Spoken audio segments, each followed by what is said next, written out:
Welcome back, off-grid adventurers. I am sick and tired of carrying around gas canisters for my camp kitchen. So I wanted to give this Joulle electric stove a try to find out if it is the perfect replacement for my current gas stove. This stove cooks at a relatively low power consumption, pulling a maximum of around 500 watts while completely eliminating the need to lug around fuel cans that pose a hazard in transportation. And when empty, these cans are a pain to safely discard. When paired with a portable solar generator, the Joulle can be the perfect camp stove for low-intensity off-grid applications. Power stations and small generators are better, more reliable, and cheaper than ever. And for those reasons, they have increased in popularity and become essential items for folks that want to be prepared for when the shit hits the fan. An electric stove is a great piece of gear to complement that setup. I am curious about your opinion. Do you prefer electric over gas-fueled stoves? Or are you on the fence about it? Comment your thoughts below. Inside this box, you get the stove with a lid, with a manual, and the power cable. There's not much more to it, except for a little sticker that says Stoke Voltaics on it. Most likely you're not planning to hike with this, but if you are curious, the little stove weighs around 2.3 pounds. And that weight is negligible when compared to the power source that you'll have to lug around with it if you are using it in an off-grid situation. So although this looks and feels like a backpacker's stove, it is better suited to van life, car camping, low energy prepping, and other more accommodating situations. That's why I feel like this is perfect for my minivan camping setup. It fits nicely in my kitchen and power system, it doesn't take up a lot of power, and it easily stows out of the way. You see, I've tried just about every type of camp stove out there, including other electric appliances, wood gas stoves, and propane stoves. And over the years, as electric options have become more popular and more efficient, I have slowly eliminated appliances that rely on flames. That's because my little camper is a tight space and cooking inside requires complete focus to ensure that it is a safe environment. Even when I feel safe cooking with gas, flames produce fumes that can build up under the right conditions. So with electric appliances, it's just one less thing to worry about. Operating this Joulle stove is pretty intuitive. You just make your selection with the slider and press the power button. This stove has automatic shutoff in drink and pop mode, and it does have boil dry protection if you are in heat mode. But if you let this go into automatic shutoff and eat mode, whatever you had inside of the pot is going to be completely dried out. In addition to those features, it does have automatic temperature control. So when you boil using drink mode, it will bring this to a higher rolling boil than it does in eat mode. Yes, it is boiling the water, but once that 212 degrees is achieved in heat mode, the element will cycle on and off trying to maintain that 212 degree boiling temperature. If Joulle makes a redesign of this in the future, I would like to see this mechanical slider button replaced with a simple button that you press for mode selection. Replacing this with a simple button will prevent grime from getting in the slider in the long term and possibly improve water resistance. I found two common gripes while researching this device, neither of which are showstoppers. First is that the popcorn stirrer is an option and not included. It is what it is and you get what you get. And the second is that it doesn't hold as much food as you might expect at first glance. This is because about half of what you see here is actually cooking space. The other half is the circuitry. Those are legitimate gripes, but I did not find any issues with its performance, quality, or reliability. If I hear of any new issues coming up, I will leave an update in the comments. Take a second to tap the thumbs up button. Thumbs ups don't cost a thing, and each one tops off my power station just a little bit more. Now let's move into the minivan camper to put this little stove to the test. I have chosen 3 levels of challenges to test the little Joulle stove. The first challenge that I have for today is not super complicated. Level 1. Can it boil water and make a cup of instant coffee? I picked a spot here on this beautiful day in the shade. It is getting a little warm out in the sun, and so I wanted to be able to boil some water without boiling myself. For my first recipe challenge, I'm going to make some instant coffee using my coffee cup, my instant coffee, and my spoon. I moved the power station off to the side here because there's no need to have it on top of this stool while I'm cooking, because the power cable for the Joule is about 5 feet long, so that's plenty of length so that I don't have to have the power station right on top of the kettle while I'm cooking, giving me a little bit of standoff.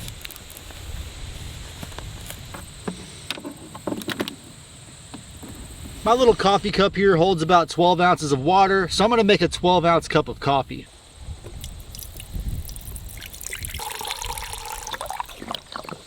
To make my cup of instant coffee, I have the Joule stove set on drink, and I'm just going to hit that power button at the same time that I start my stopwatch. While the water is boiling, I am at about 75 degrees Fahrenheit outside right now, and the water that I'm using came from my minivan, which is also around that 75-degree mark.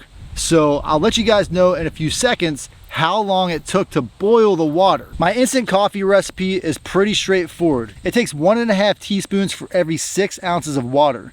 I have 12 ounces of water, so I'm going to put 3 teaspoons of this instant coffee in my cup.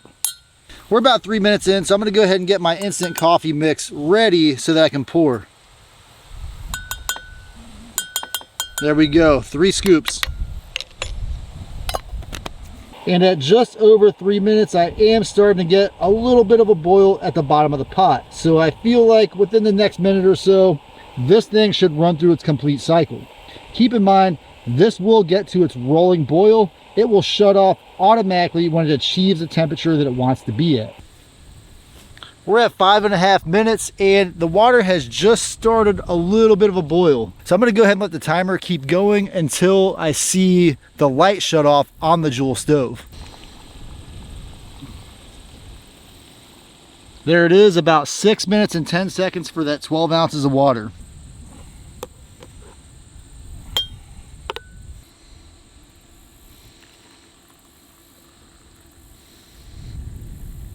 Uh-oh.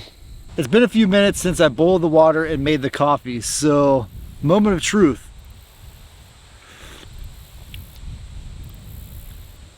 But, oh, instant coffee is really not that good. But it did the job, and if this was my only cup of coffee of the day, this would be an excellent way to start my day. Nothing wakes you up quicker than a cup of nasty tasting coffee. The EcoFlow River 2 Pro was at 100% before I started this meal, and it took about 9%. So I'm going to use this same charge to cook my next meal. The next item on today's menu is going to be a classic breakfast item, which is going to be to boil 2 eggs.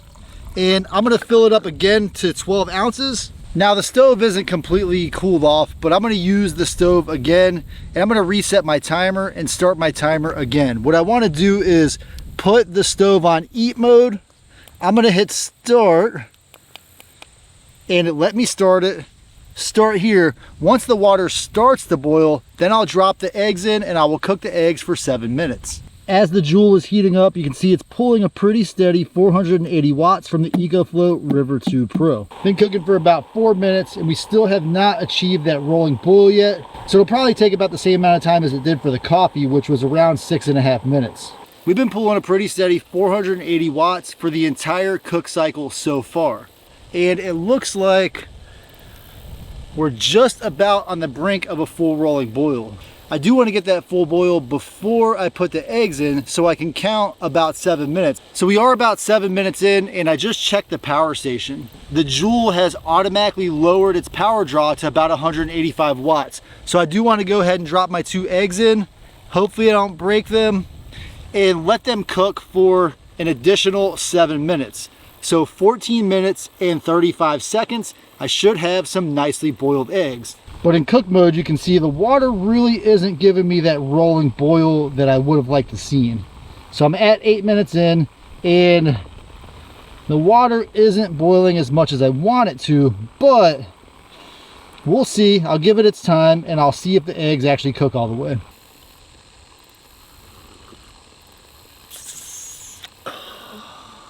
So we're about 12 minutes into level 2 boiling an egg, and I'm not convinced that the eggs are actually going to boil.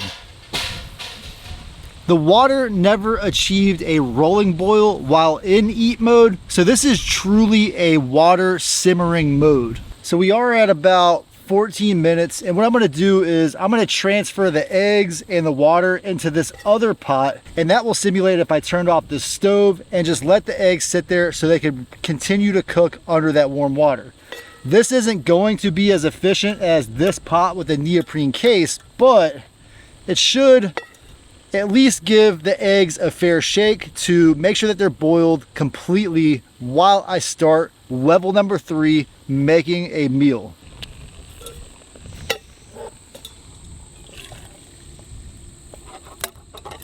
So level 3 is pretty simple. I just want to make a quick meal. It doesn't have to be anything too fancy.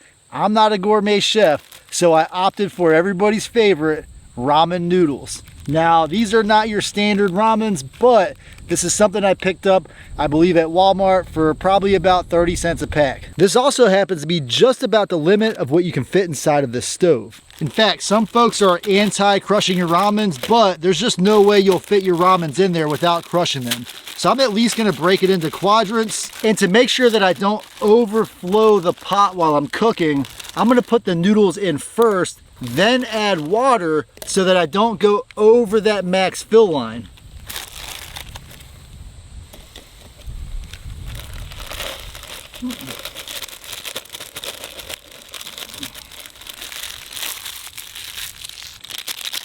And love it or hate it, we all need a little flavor in our lives. So I'm gonna go ahead and go with the full soup base, get my full sodium intake. And if you are familiar with my channel, you see I had a pretty busy day hiking yesterday, so I'm not necessarily gonna have too much sodium in my body from this salt packet.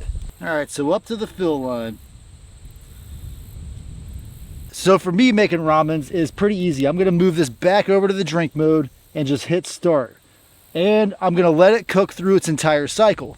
Now this is a meal that I can hit start on and just keep this in mind that it's cooking. I don't necessarily have to keep my eyes on it 100% of the time because it will automatically shut off once the water is boiled. However, if you do go above that fill line, a little bit of froth from those ramens will pop out of the stove. So keep that in mind as you're cooking this. Water will come out of the stove if you're not monitoring it. And in addition to that, it doesn't actually hold as much food or water as you would imagine, because up to about here on this device is the electronic heating element. And just like with boiling the water the first time and even warming up the pot in eat mode, it's pulling about 480 watts steady state. I am on my third meal, which I have just begun, and I have 76% left of this EcoFlow River 2 Pro.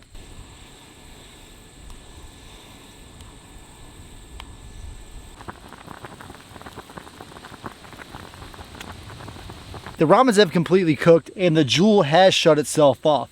Now I want to empty out this water from the eggs and see how the eggs have cooked. All right, so the eggs are a little warm, but I'm going to go ahead and peel it up and see how it came out on the inside. My main concern, which isn't usually a concern for me, is whether or not the yolk is cooked inside. I don't mind if the yolks are a little runny, but I know some folks will not eat an egg if there is any uncooked portion of it remaining. And so after a 7-minute simmer with the cooker and about 15 minutes of sitting in the boiled water, I'm curious how it came out. The exterior of this egg does feel like it is cooked, and I'm trying not to drop my eggshells here because I don't own this property.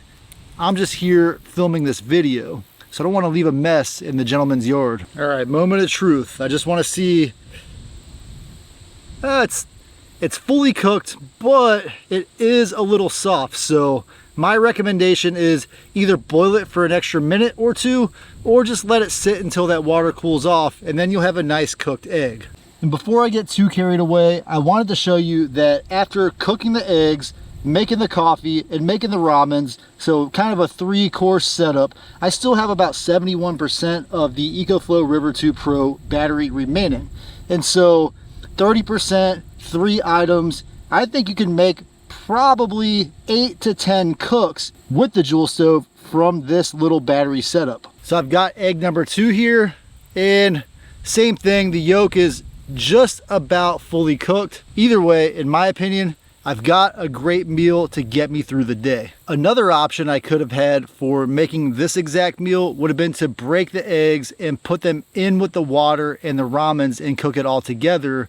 However, I do get a little bit of egg froth on the walls of the stove, and with just cooking the ramens like this, I'm able to easily clean out the stove to get it ready for the next use. The reason that is important is this is hand wash only. You cannot submerge this bottom in water, and it is full right now, so I'm not going to show you the bottom, but there are a few holes in the bottom in case moisture gets in to allow it to escape. I'm not sure how difficult it would be to waterproof this or make this more water resistant. For example, seal the internal components in some kind of resin.